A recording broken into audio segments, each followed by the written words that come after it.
ഇന്ന് വിഷ്ണുവേണ്ണൊക്കെ ലിവർപൂളിലൊരു cricket match ഉണ്ടായിരുന്നു. അപ്പോൾ നമ്മൾ അതിന് പോവുകയാണ് കേട്ടോ. ഇവിടെ ഇങ്ങനെ ചുമ്മാ ഇരിക്കേണ്ടതെന്ന് വെച്ചിട്ട് ഞാനും കൂടി അവരുടെ കൂടെ പോയിട്ടുണ്ടായിരുന്നു.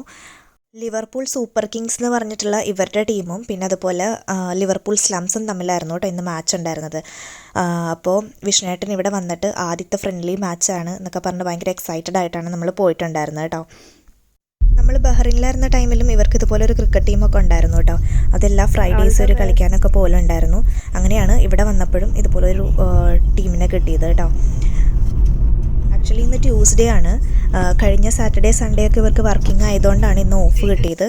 അതുകൊണ്ട് തന്നെ ക്രിക്കറ്റ് മാച്ചിന് പോകാനായിട്ടും പറ്റി. അപ്പോൾ ആ കാണുന്നതാണ് കേട്ടോ അവരുടെ പ്ലേ ഗ്രൗണ്ട്.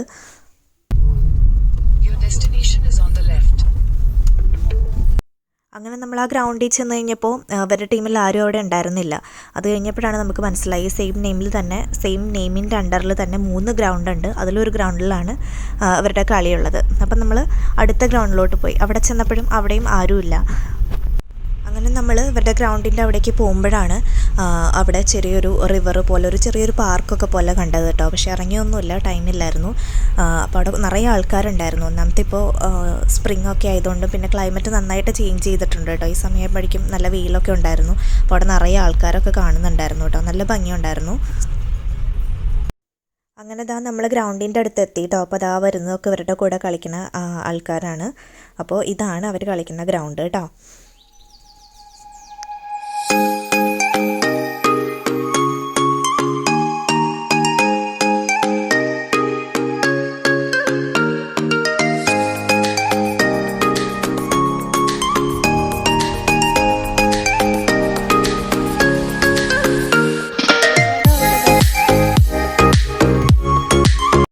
അങ്ങനെ അവരുടെ വാമപ്പ് സെഷനൊക്കെ നടന്നുകൊണ്ടിരിക്കുകയാണ്. അത്യാവശ്യം വെയിലുണ്ടായിരുന്നു പുറത്ത്. അതുകൊണ്ട് തന്നെ ഞാൻ പുറത്തേക്ക് പോയില്ല, കാറിൽ തന്നെ ഇരുന്നുള്ളൂ കേട്ടോ കളി കാണാനായിട്ട്. എല്ലാവരൊക്കെ എത്തിയിട്ടുണ്ട് അവിടെ. അങ്ങനെ അവർ സ്റ്റാർട്ട് ചെയ്തു.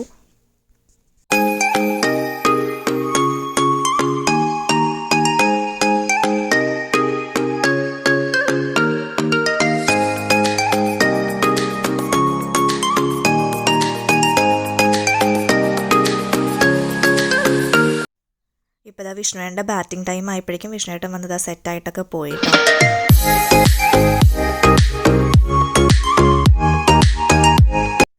ബാറ്റിംഗ് ഒക്കെ കഴിഞ്ഞ് വന്നപ്പോൾ ഞാൻ ചോദിക്കുമായിരുന്നു എങ്ങനെ ഉണ്ടായിരുന്നു കളിയെന്ന്. അപ്പോൾ ആൾ പറയാം പൊരിഞ്ഞ് പോരാട്ടായിരുന്നു എന്ന്. അപ്പോൾ കണ്ടാൽ തന്നെ അറിയാം നന്നായിട്ട് കളിച്ചിട്ടുണ്ടെന്ന്.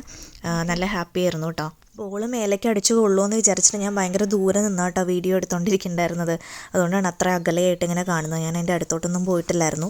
അങ്ങനെ അവരുടെ കളിയൊക്കെ കഴിഞ്ഞ് വന്നു. അവർ തന്നെയായിരുന്നു മാച്ചിൽ വിൻ ചെയ്തിട്ടുണ്ടായിരുന്നത്. അപ്പോൾ അതിൻ്റെ സന്തോഷമാണ് ആ കാണുന്നത്. അപ്പോൾ നമ്മൾ തിരികെ പോകാൻ പോയപ്പോഴേക്കും അവർ നമുക്കൊരു ഫോട്ടോ എടുക്കാമെന്ന് പറഞ്ഞിട്ട് അവരിതാ പോയിട്ട് എല്ലാവരും കൂടി നിന്നിട്ടുള്ളത്. ഇതാണ് അവരുടെ LSK ടീം കേട്ടോ. ഏകദേശം ഒരു 9:30 ഒക്കെ ആയിട്ടുണ്ടായിരുന്നു മാച്ചൊക്കെ കഴിയുമ്പോഴേക്കും രാത്രി. അപ്പം നമ്മൾ ഫുഡ് കഴിക്കാനായിട്ട് പുറത്തുനിന്ന് കഴിക്കാമെന്ന് വിചാരിച്ച് ലിവർപൂളിൽ തന്നെയുള്ള ഗ്രീൻ ചില്ലീസിലാണ് ചെന്നിട്ടുണ്ടായിരുന്നത്. അപ്പോൾ ഭാഗ്യത്തിന് ആ ടൈം ആയതുകൊണ്ട് അവിടെ വേറെ ആരും ഉണ്ടായിരുന്നില്ല, തിരക്കൊന്നും ഇല്ലായിരുന്നു. 11 മണിയാകുമ്പോൾ റെസ്റ്റോറൻറ്റ് ക്ലോസ് ചെയ്യും. പിന്നെ നമ്മൾ ചെന്ന് വേറെ മെനു ജസ്റ്റ് ഒരു ഷോക്കി നോക്കിയെന്നേ ഉള്ളൂ. ലാസ്റ്റ് നമ്മുടെ ബിരിയാണി തന്നെ പറഞ്ഞു. ഫുഡൊക്കെ നല്ലതായിരുന്നു. അങ്ങനെ നമ്മൾ ഫുഡൊക്കെ കഴിച്ചിട്ട് പോന്നു കേട്ടോ. അപ്പോൾ അങ്ങനെ അതൊരു നല്ല ഈവനിങ് ആയിരുന്നു ഇന്നത്തെ വിന്നേഴ്സായിട്ടുള്ള LSK ടീമിന് കൺഗ്രാറ്റ്സ്. അപ്പോൾ അത്രയൊക്കെ ഉള്ളൂ നമ്മുടെ ഒരു മിനി ഈവനിങ്. എല്ലാവർക്കും ഗുഡ് നൈറ്റ്.